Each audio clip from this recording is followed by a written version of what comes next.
65,000 years ago, a small group of people stood on a beach in what's now Indonesia, looking at open water with no land in sight, and got in a boat anyway. They had no metal tools, no sails as we'd recognize them, no idea what was on the other side. And yet somehow, they made it.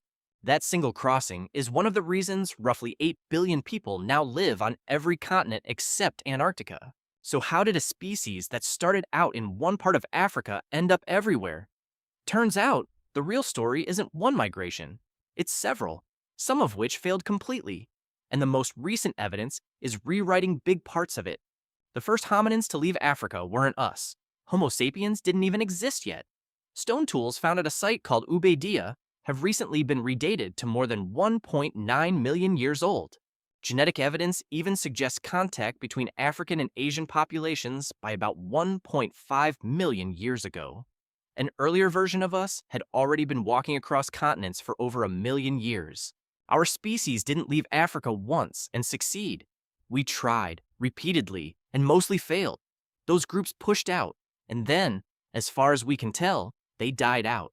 The migration that actually stuck happened later, somewhere in the range of 50,000 to 60,000 years ago. Researchers think a broader shift in what environments humans could survive in, centered partly around the Persian Plateau, is what finally made the difference. So the Great Migration you might have learned about in school? It wasn't the first attempt. It was just the first one that didn't die out. But walking is one thing. At some point, humans had to cross water they couldn't see across. During the last ice age, sea levels were far lower than today, a stretch of open ocean in between, somewhere around 55 to 100 kilometers, depending on the route. Stone tools found at a rock shelter called Majidbebe in northwest Australia date human presence there to roughly 65,000 years ago. That means someone crossed that water gap with no land visible on the other side, and it worked. Researchers modeled what it would take to cross that gap by accident. The odds were under 5%. For it to actually work, people needed to choose a departure time and paddle with at least some sense of direction. That's not luck, that's navigation. The oldest actual boat archaeologists have ever dug out of the ground is the Pes canoe, found in the Netherlands. And it's about 10,000 years old. That's a 55,000-year gap between when we know boats existed and the oldest one we've physically found. The reason is simple: wood, reed, and hide rot. Some researchers point to stone tools on Mediterranean islands like Crete and argue that Neanderthals, or even the older species Homo erectus, might have made short sea crossings over 100,000 years ago. It's disputed. How did people get to the Americas? For decades, the standard story was simple. People walked across the Bering Land Bridge from Siberia, then down through an ice-free corridor. Except that corridor was blocked by ice until roughly 14,000 to 16,000 years ago. If people were in the Americas earlier than that, they probably weren't walking through the middle. They were most likely moving down the Pacific coast, using boats and following the coastline and its resources. Fossilized human footprints preserved in ancient lakebed mud at White Sands, New Mexico, were dated to between roughly 21,000 and 23,000 years ago, and follow-up studies confirmed that age.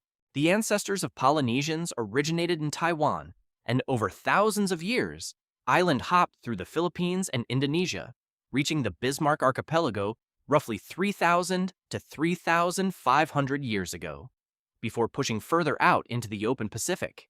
Eventually, their descendants settled nearly every habitable island across an ocean, covering roughly a third of the Earth's surface, using no compass, no sextant, no charts.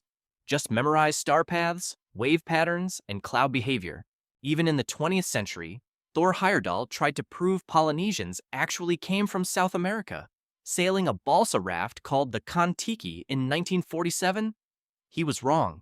Genetics and archaeology both point back to Southeast Asia and Taiwan. The real proof came in 1976, when a reconstructed double-hulled canoe called the Hokulea sailed from Hawaii to Tahiti using nothing but traditional wayfinding. It worked. So the honest answer to how did ancient humans travel the world isn't one clever trick.